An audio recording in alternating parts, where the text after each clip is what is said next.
This is the ZhiYun Cinepeer CX100, and this is the Cinepeer CM25. ZhiYun has started the Cinepeer line as sort of a budget-friendly line of their product where they managed to keep the quality of the thing, but cut out some of the premium features to keep the costs down. So, plastic knobs instead of metal knobs, no screens, stuff like that. The CX100 is the budget-friendly version of the Molus X100. Same shape, same size, same bicolored 100-watt LED light, and this same large, quiet fan built right into the light. The CX100 just has less bells and whistles, but importantly, the same quality of actual light and battery life. Speaking of light, I don't have my backlight on. There it goes. With the CX100, you just can't use it with an app. Battery's actually dead. You just can't use this one with an app like you can with this. There's no little LED screen that shows you what's going on. The knobs are plastic instead of metal. And unlike with the Molus, where the battery is detachable, you can go and use it for other things. The battery on the CX100 is built into it. It's just part of it. But it's also like $100 cheaper depending on where you get it. So we'll set this thing to the side. So those differences aside, this light is just as bright. The CRI, color rendering index, is just as high, which means that the things that you light up with this thing will have accurate color representation, probably not that important for YouTube videos, and it can run at full power off of its battery for 30 minutes. And for a setting like what I've got going on here, this light is only at like 60% power. So I could be battery powered with this same setup for over an hour. Even better, it's got a USB-C port on the bottom that accepts fast charging, and you can charge it while it's in use. So if you're shooting remote and you've got a lot to do, get something like this PBL2 external battery, hook these things together, and now this light will run for a couple of hours, or swap out batteries, it'll run forever. In the instances where you don't need it to be battery powered, this light can very conveniently accept power from either a USB-C source, like my MacBook charger, to keep it going indefinitely, or it also has a 24-volt DC port, which is a pretty common voltage for a bunch of other video lights, or in my case, my little label printer, and that works in there too. Charge it up or just run it off of that forever.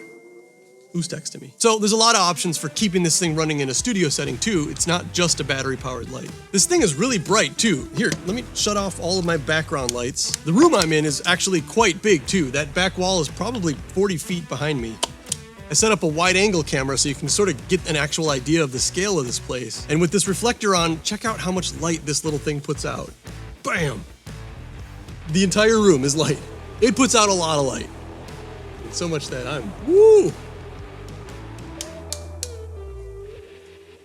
This light comes with its own proprietary little mount with its own tiny version of light modifiers. You've got a tiny little reflector, a tiny little light dome, even this adorable tiny little softbox.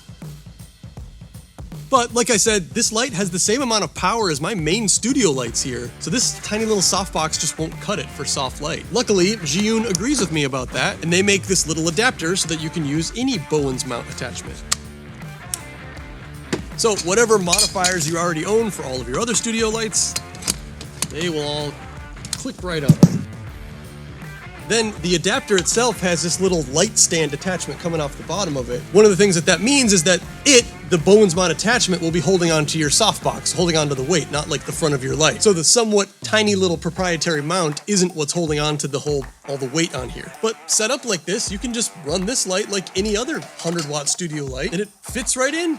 So the light just has two knobs on it. One knob for intensity, and then the other knob for color temperature. All the way from 2700K to 6500K. So all the way from really, really warm to really, really cool.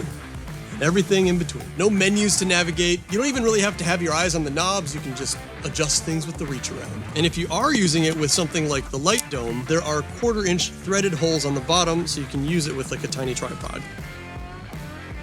And unlike regular studio lights, when it comes time to travel, this thing will have no problem just sliding into your camera bag, and then I'll just use my MacBook charger to run it. So I don't even pack a power supply. In photography or when making videos, light is literally everything. The picture you're seeing now is just a collection of light bouncing off of things and going into the camera. And when you're setting up a little YouTube studio, in my opinion, it's best to have complete control over all of the light. By default, this warehouse is pitch black. There's no like regular ambient lights on. Anything that you can see in this shot, it's because I specifically lit it up with one of mini lights. That way I have all this range, everywhere from just me in front of an eerie black void to ultimate peak 2020s YouTube mood lighting, or dialed back to what I've sort of been leaning towards this year, which looks something like sort of a naturally lit warehouse with maybe a little extra attention towards that red toolbox back there because it pops. And on these baskets back here just for a little extra texture. But like you can see on the wide shot, my desk is quite busy and just full of things and screens over on the right side. There isn't really a great spot for a fill light, which is where the second new ZhiYun light of this episode comes in. This is just a little 25 watt fill light. This light is also bicolored, so it can either be very cool or very warm, and everything in between. But unlike the many other little lights that I have, little panel lights, this one can go up to 25 watts. And that's a lot of watts when you're talking about an LED light.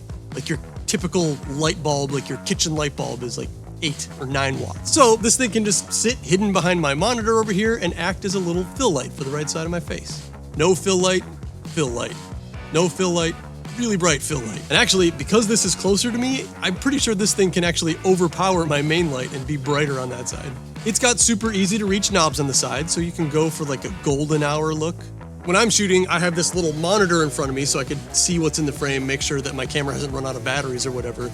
But I can just look up at that and make adjustments to this and just see how I like the color, see how I like the intensity. And it's real easy to, set it up because you don't need to go through the menus. You can just reach these little knobs. Same story as the CX100. This is powered by an internal battery, but it can also run off of USB-C and charge while it's running, so you can just have it running forever. I've got tiny little lights all over the place for this shot. They're not just for lighting me up. See how like the back of my monitor here is glowing blue with a little sort of like pink highlight coming up from the bottom? That's just a couple of these small rig battery powered LED lights working off of each other. Let's just say your finest tech tips. You're building a computer rig for a video.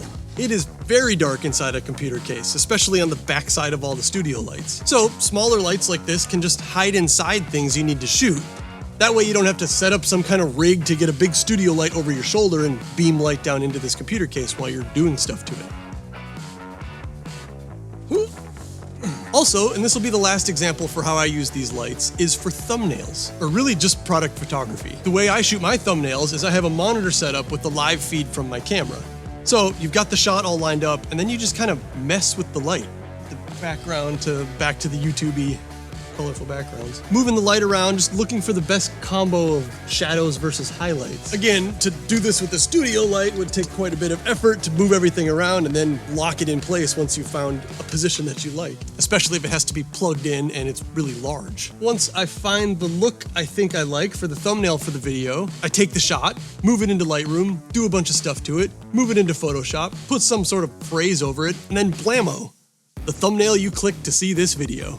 These two lights are officially released as of today. And for the next 2 weeks, the CX100 is $199 and the CM25 is $69. So if all of this looked like ways you need to use light in your videos, there are links in the description right now for where to buy these things at a discount. I think you get another 10% off of the already 30% off or something for their launch sale. And I'll even get a little tiny kickback for throwing more money at this channel to make it better all the time. Tiny lights.